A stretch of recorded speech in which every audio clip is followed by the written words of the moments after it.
Okay, we're moving right along. So this is some part. I'll put it in the description perhaps. But as you can see, shoot, let's set down that sensor. I might need to do that.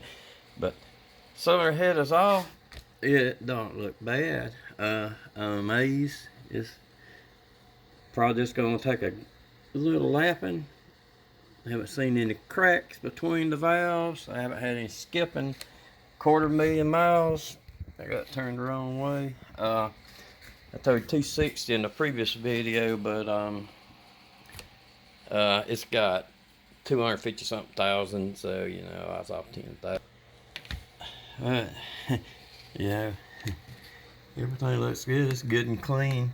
That surprised me with the ports. They're clean as crap, so you know I haven't seen any of that clean in a while off an old engine. But if you notice, the exhaust ports are tiny. It's a high output engine and all. It's got those are for more torque and to help the engine heat up quicker.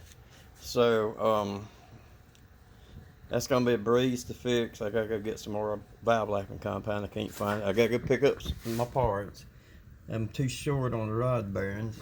I'm not gonna work on it anymore today because we're gonna have us some 4th of July fun. But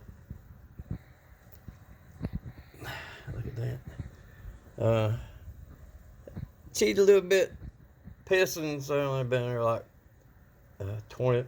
40,000 miles and all, but still I used to use pistons just try to get me by for a little bit then. And so you got some wore out skirts. I got I think it's Teflon coating on the piston skirts and all. So that wears out. You got 250,000 miles. The engine I took it out of, the junkyard engine, they had probably about that much miles too. But I planned on decatting, getting the cats. There's a tiny cats, and the bolts is rusted all the freaking crap. So I'm not gonna mess with it. It ain't gonna hurt nothing. It ain't gonna, like I said, this isn't a performance engine. This is just toy play engine. You know, the only reason I'm putting pistons in it, the skirt's cracking.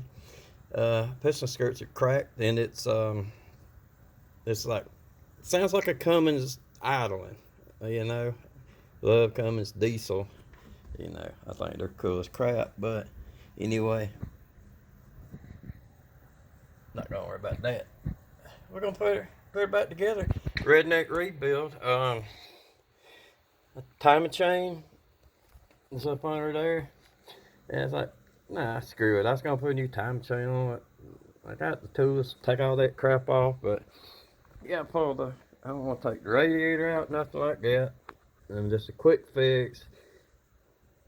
It's not a crash engine because the interference engine, so if the timing chain did screw up, it's not going to bust any pistons. So I'm not worried about it. I think I get another 200,000 out of that timing chain that's in it.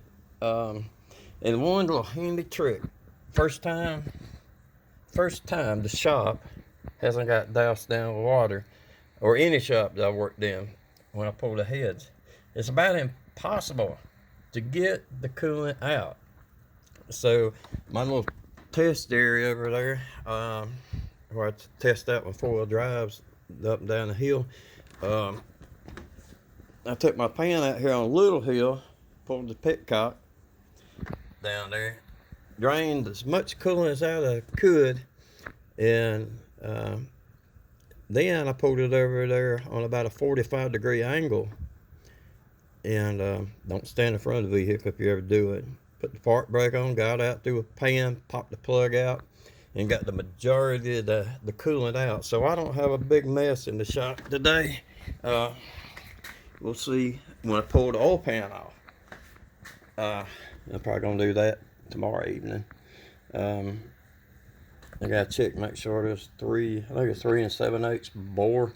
Gotta get a new ball horn. I gotta get a new ball hone. My hone, number 6 cylinder, when it came out last time, it whacked everything. It looks like a friggin' Z, and they're high as crap. Don't want to pay that much for just one engine. I think it's up under there. I think I'm gonna find it and try to beat it back out straight, and go from there. And another reason I went ahead and pulled this is right there. That's a crank positioning sensor. All right. It keeps cutting off. It cut off, throw up the code. I checked the code because it says crank sensor. It had crank and cam sensor. I took it apart. I bought both of them, put that on since it's easier.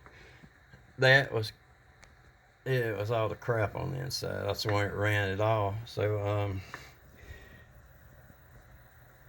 it's a nightmare. I put that one on. That's crawled under it, crawl on top of it, try to get from. Some people actually cut holes in the firewall to get to it. And the last time I had the cylinder head off, I seen it sitting right there. It's got adjustment. If you see on the right side, it has a screw that sticks through from the back side. That's how you adjust it. And if that screw comes loose and it slides down, it's going to whack into the sensor. I can see right there that wire. It looks like that wire's had had a rough life and all. But when I bought that sensor, it was like $70 for the cheapest one you could get. And but now, hey, look at that. I can still see some cross hatching. What cylinder was that? Nah, no cross hatching.